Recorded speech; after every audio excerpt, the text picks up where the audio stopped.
রাজধানীর তেজগাঁওয়ে প্রধান উপদেষ্টার কার্যালয়ে বাংলাদেশ স্কাউটস এর কাপ কার্নিভালের উদ্বোধন ও শাপলা কাপ অ্যাওয়ার্ড বিতরণ অনুষ্ঠানে অংশ নিয়েছেন প্রধান উপদেষ্টা ডক্টর মোহাম্মদ ইউনূস। এই মুহূর্তে বক্তব্য রাখছেন তিনি। আমরা সরাসরি চলে যাচ্ছি সেখানে। সবকিছু উল্টা করে, এই যে তোমরা উল্টা করছো, হাততালি আমরা দিই একভাবে, তোমরা দিচ্ছ আরেকভাবে। সেলুট দিয়ে সবাই একরকম, স্কাউটরা দিয়ে আরেক রকম,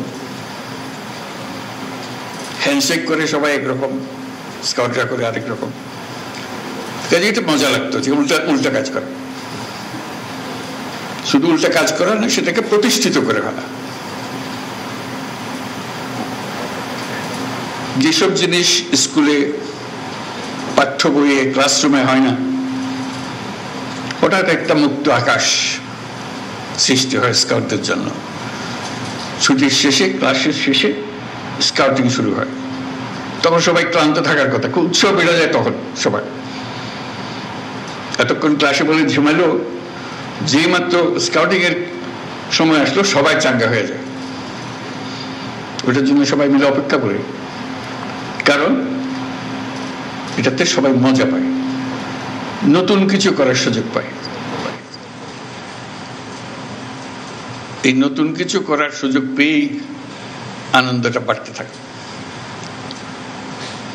কাজে সেই যে একবার ঢোকা, এর থেকে আর বেরোনো যায়নি, বেরোবার কোনো প্রশ্ন ওঠেনি, বরং গভীরে গেছি আর।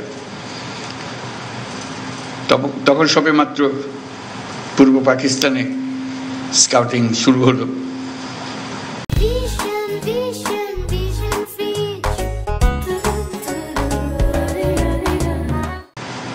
যখন আমাদের যাত্রা,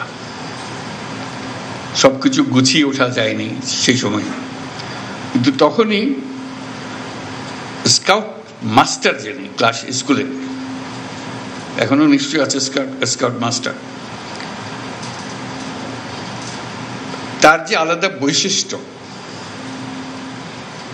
তার প্রতি তার ছাত্রদের যে যোগাযোগ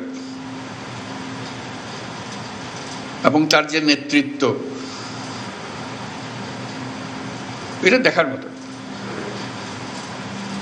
তখনকার সারা পূর্ব পাকিস্তানে কোন স্কুলের স্কাউট মাস্টার সবচেয়ে ভালো, এটা আমরা বসে আলাপ করতাম। যেহেতু র্যালিতে সবাইকে একত্রে পাওয়া গেছে, তখন প্রাদেশিক র্যালি হতো, তখন স্কাউট মাস্টারদের দেখা যেত, তাদের গৌরব, তাদের নেতৃত্ব। কাজে এটা যে দৈনন্দিন একটা গতবাঁধা জিনিস ছিল তা না, এই গতের থেকে বেরিয়ে যাওয়ার যে একটা আনন্দ, সে আনন্দকেই সবাইকে, সে আনন্দেই তাড়না দিত সবাইকে। সে কারণেই তাতে গভীরভাবে জড়িত হয়ে পড়েছিলাম। এক পর্যায়ে সারা প্রাদেশিক বয় স্কাউটিং এর কর্মসূচি আমাদের কয়েকজনের হাতে চলে এসেছিল। যেহেতু আর কেউ এটা নেতৃত্ব দিচ্ছিল না, আমরা মনে করলাম যে এই দায়িত্ব আমাদের কাছে আসবে। সেই থেকে চট্টগ্রামে পাকিস্তান জাম্বুরি হলো, বিশাল। এখনো জাম্বুরির মাঠ বলে একটা মাঠ আছে চট্টগ্রামে, মনে আছে কিনা? জাম্বুরির মাঠের অর্থটা ছিল, এইটা খালি জায়গা ছিল, তখনও কলোনি হয়নি। ওখানে সারা পাকিস্তানের সমস্ত স্কাউটরা একত্র হয়েছিল, সেই জন্য এটা জাম্বুরির মাঠ হিসেবে স্মরণীয় হয়ে গেল। এটার পরিচালনা খুব দুর্বল ছিল। বাংলাদেশ যে পূর্ব পাকিস্তান, তখন যে প্রাদেশিক যে পরিচালনা কমিটি ছিল, খুব দুর্বল ছিল। বিরক্ত হয়ে আমরা কয়েকজনের দায়িত্ব নিয়ে নিলাম, এটা পুরো জাম্বুরি পরিচালনার দায়িত্ব আমাদের হাতে চলে আসলো। তো সেই থেকে একটার পর একটা র্যালি, জাম্বুরি হয়, আর আমি আছি, আমার জাম্বুরি আছে। পাকিস্তান জাম্বুরি হলো করাচিতে 1952 সালে, তখন বাচ্চা ছেলে, খুব উৎসাহ নিয়ে গেলাম। তারপর থেকে একটার পর একটা জাম্বুরি আর র্যালির মধ্যে ঢুকে গেলাম।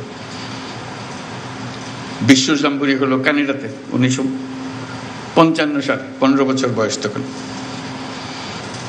সে কি মহা উৎসব, যাওয়া, আটলান্টিক পাড়ি দেওয়া, ক্যানাডাতে জাম্বুরি করা, সারা বিশ্ব দেখা।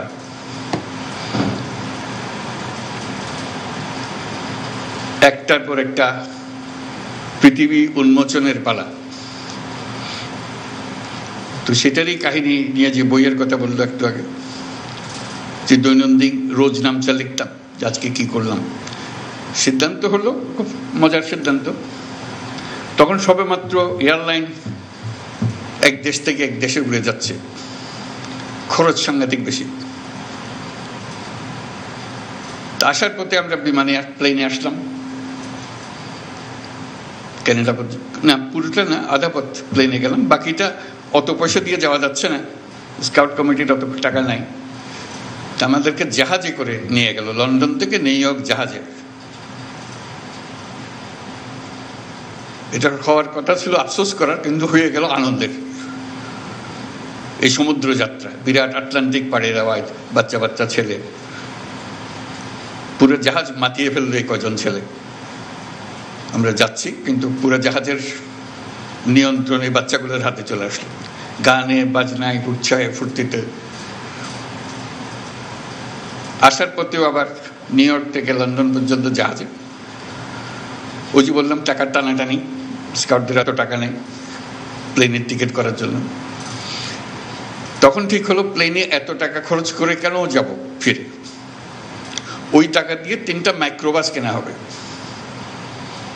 তো মাইক্রোবাস কিনতে হলে সস্তায় কোথায় কেনা যাবে?